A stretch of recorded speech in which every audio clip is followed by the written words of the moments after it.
بسم اللہ الرحمن الرحیم۔ پنجاب اور پنجاب کا دیہی نظام، اس حوالے سے ہم نے پچھلی ویڈیو میں دو پیشوں کی بات کی تھی جس میں کاشتکار اور لوہار شامل تھے۔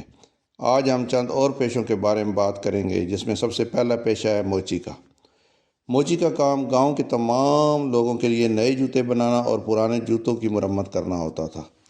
لوہار کے بعد سب سے زیادہ رش یہاں پر ہی ہوتا کیونکہ کسان اور دیگر لوگ کئی سال جوتوں کو استعمال کرتے اور ٹوٹ جانے پر ان کی بار بار مرمت کے لیے موچی کے پاس پہنچتے۔ شادی بیاہ پر دلہا دلہن اور ان کے رشتہ داروں کے لیے تلے والے زری اور دیگر فیشن کے مطابق جوتے بنا کر دینا بھی موچی کے ذمہ تھا، اور برانڈ نام کی کسی چیز کا وجود نہیں تھا۔ اس کے علاوہ جانور ذبح کرنا بھی موچی کی ذمہ داری تھی، اور دیگر معاوضے کے ساتھ جو اجناس کی صورت میں ملتا، جانور کی کھال بھی موچی کو مفت میں ملتی، جس سے وہ جوتے وغیرہ بنانے کے ساتھ چمڑے کی کچھ دیگر چیزیں بھی بنا دیتا، اور جیسے میراثی کے لیے ڈھول پر چمڑا وغیرہ لگا دیتا۔ موچی جب بھی کوئی جانور ذبح کرتا تو اس میں سے کچھ حصے الگ کر لیتا، جیسے جانور کے پٹھے یا مسل نکال کر لوہار کو دے دیتا، جو لکڑی کے کئی قسم کے اوزاروں کو جوڑ کر یا باندھ کر رکھنے کے کام آتے۔ اس کے علاوہ ایک ایسا مسلی کو ملتا جسے ککر کہتے اور جس سے ڈوری نما دھاگا سا بنتا اور جو اس کے کام آتا، اور اس سے وہ مختلف چیزیں جو سرکنڈے کے تیلیوں سے بنتی ہیں ان کو جوڑنے کا کام لیتا۔ ان کاموں کے علاوہ موچی ہی گاؤں کا گورکن بھی تھا جو قبر کھودتا تھا، اور یہ بھی کسی فوتگی کا اعلان سنتے ہی خود بخود مرنے والے کے گھر جا کر اس کے جسم کا ناپ لیتا اور قبرستان میں جا کر قبر کھود دیتا تھا، بلکہ ہمارے گاؤں میں تو اب بھی ایسا ہی ہوتا ہے۔ اگلا پیشہ ہے جولاہا۔ جولاہا ایک ایسی ذات تھی یا پیشہ تھا جس میں دھاگے سے کپڑا بنایا جاتا تھا۔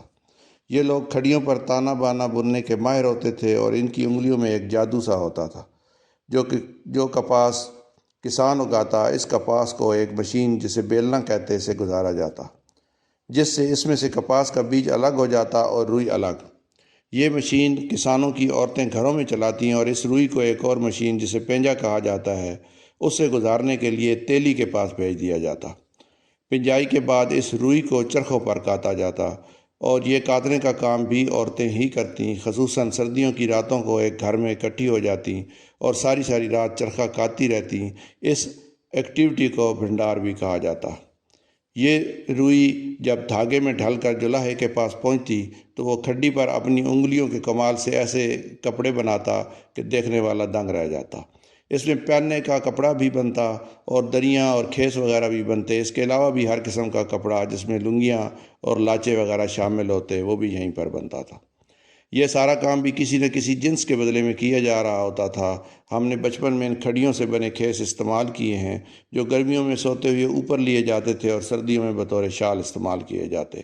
یہ لوگ جو جولاہا کہلاتے تھے بڑے معصوم قسم کے اور سادہ دل ہوتے تھے۔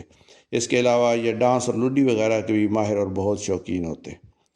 اس کے بعد پیش آتا ہے درزی کا۔ درزی جولاہے کا تیار کردہ کپڑا لے کر اس سے کپڑے سیتا اور پہننے کے کپڑے بناتا، جو عام طور پر مردوں کے لیے ایک تہمد نما چادر اور پہننے کے لیے کرتا ہوتا۔ سارے گاؤں کا تقریباً یہی یونیفارم تھا۔ عورتوں کے لیے شلوار قمیص، اور بعض علاقوں میں ان کے لیے بھی تہمد اور قمیص ہوا کرتے۔ ہر بندے کے لیے سال کے 2 جوڑے تیار کرنا درزیوں کی ڈیوٹی تھی۔ اس کے علاوہ درزی شادی بیاہ یا دیگر مواقع پر لوگوں کے لیے حلوہ وغیرہ پکانے کا کام بھی کرتا تھا۔ اگلا پیشہ ہے نائی کا۔ اس پیشے سے وابستہ لوگ انتہائی ذہین سمجھے جاتے تھے۔ یہ لوگ دیگر لوگوں کے بال وغیرہ کاٹتے، ناخن اتارتے اور ان کی شیو وغیرہ کرتے تھے۔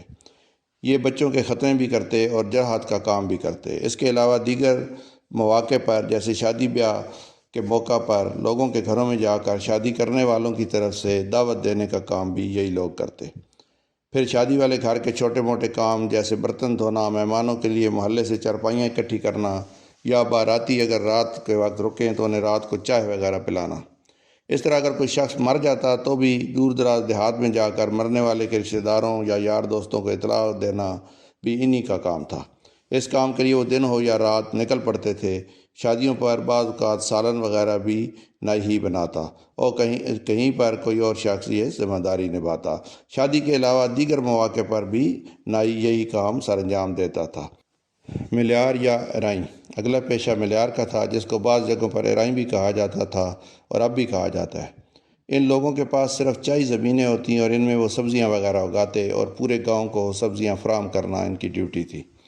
اس کے علاوہ چائی زمینوں پر چونکہ شہتوت وغیرہ کے درخت ہوتے تھے تو یہ لوگ ان کی ٹہنیوں سے ٹوکرے وغیرہ بھی بناتے تھے۔ اگلا پیشہ ہے کمہار کا۔ کمہار کا پیشہ ایک انتہائی اہم اور ٹیکنیکل پیشہ تھا۔ یہ لوگ مٹی سے برتن بنانے کا کام کرتے، جس کے لیے ان کے پاس ایک ایسی مشین لگی ہوتی تھی جو دنیا کی چند قدیم ترین مشینوں میں شامل ہے۔ اس کو چاک بھی کہتے تھے۔ یہ مشین زمین میں ایک گڑھا کھود کر اس میں لگائی جاتی، جس کے کنارے بیٹھ کر کمہار اس گڑھے میں پاؤں لٹکا کر بیٹھتا اور پاؤں سے اس مشین کو چلاتا اور ہاتھوں سے مٹی کو چاک پر رکھ کر اپنی انگلیوں اور انگوٹھے کے کمال سے ایک مٹی کے ٹکڑے کو کسی خوبصورت برتن کی شکل دے دیتا۔ یہ نظارہ دیکھنے کے قابل ہوتا کہ کیسے مٹی اس دستکار کے اشاروں پر اپنے آپ کو نئی نئی شکلوں میں ڈھال لیتی تھی۔ کمہار ان برتنوں کو مختلف مراحل سے گزار کر، جن میں ان پر نقش و نگار وغیرہ بنانا بھی شامل تھا، ایک بھٹی کے اندر پکنے کے لیے ڈال دیتا اور ایک مخصوص وقت کے بعد اس بھٹی سے برتن نکال لیے جاتے۔ مزے کی بات ہے کہ ان برتنوں میں سردیوں اور گرمیوں کے برتن، خاص طور پر گھڑے وغیرہ الگ الگ ہوتے تھے۔ یہ تمام برتن بھی کسانوں اور دیگر لوگوں کو کسی جنس یا کام کے عوض ملا کرتے۔ ناظرین، پنجاب کے دیہی نظام کے حوالے سے دوسرا حصہ آپ کی خدمت میں پیش کر دیا گیا ہے۔ اس کا تیسرا اور آخری حصہ بھی جلد آپ کی خدمت میں پیش کریں گے۔ اپنا خیال رکھیے گا۔ اللہ حافظ۔